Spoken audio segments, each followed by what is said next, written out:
won't hurt you again. Mr. Chen has bankrolled your company for years. Isn't this his wife? You bitch! You try to contact your wife again, or if anything unexpected should happen to her, this video will be sent to him.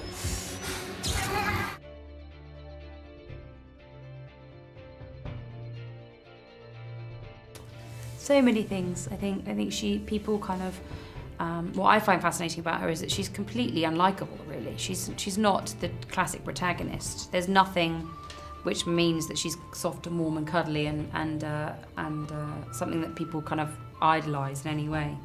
But yet people love her. They love her very deeply. And so to me that must mean that there's something in her which is what people identify with, or that they wish they were more like, or and those things I think are what's fascinating about her, is that from the outside she seems so not fit for kind of public consumption, but that people can't get enough of her.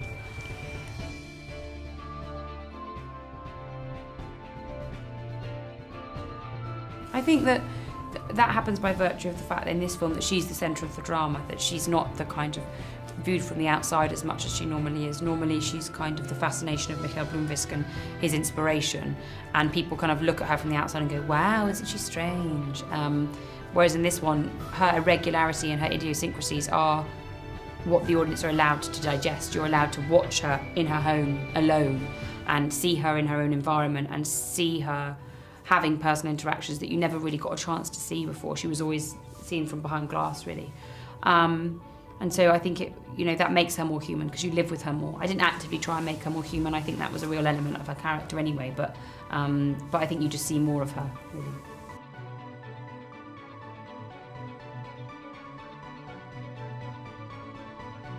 It was a very gradual process, because I was really adamant that it had to be, everything had to make sense and that everything had to have a reason. So it was tough, because it was a very, very slow progress. So then when I actually was on the first day kind of with all the hair and makeup, that made more sense to me than me being at home with the undercut on my own. It made much more sense being at work than it did walking around, being myself. So it felt right, and I was quite pleased by that, because it was quite a long process and quite difficult to get to that point, but it felt correct to me.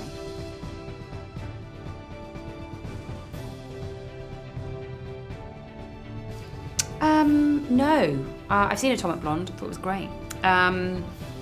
No, I found that the reason why most people will come to this movie is because of Lisbeth. It's because of her and because of her essence. And I think sometimes there can be like a tendency to make a female-led spy drama kind of like that, make it titillating and make it sort of exciting, so that you want to attract a male audience to it in a way. And I just feel like with Lisbeth that would undermine why people love her. So no, but I do think that it adds an interesting side to the story, is that Lisbeth is trying to solve and she's trying to understand, and she's sort of on the run, and seeing that character in those circumstances is kind of what is interesting. Her individual approach to things, I think, is what's interesting.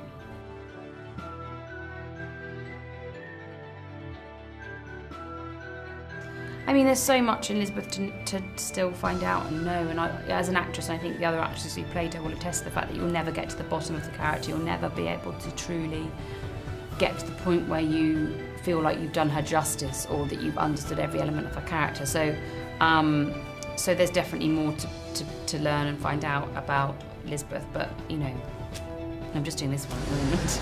You can't outrun your own shadow.